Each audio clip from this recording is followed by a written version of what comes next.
நம்ம எல்லாருமே தமிழ்ல பேசுறோம். ஆனா தமிழ்ல சரியா எழுதுறோமா? அப்படிங்கிறது இந்த பேச்சு வழக்கு, எழுத்து வழக்கு.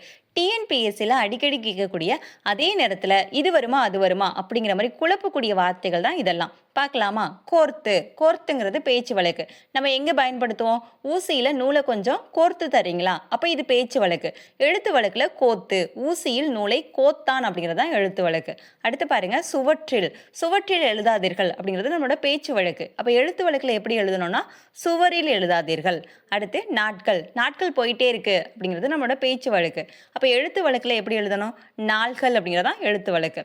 மனதில். மனதில் பட்டதை பேசு. அது நம்மளோட பேச்சு வழக்கு. எழுத்து வழக்குல எப்படி எழுதணும்னா, மனத்தில் அப்படிங்கிறது தான் எழுத்து வழக்கு. பதட்டம். எனக்கு ரொம்ப பதட்டமா இருக்கு அப்படிங்கிறது நம்மளோட பேச்சு வழக்கு. எழுத்து வழக்குல பதற்றம் அப்படிங்கிறது தான் எழுத்து வழக்கு.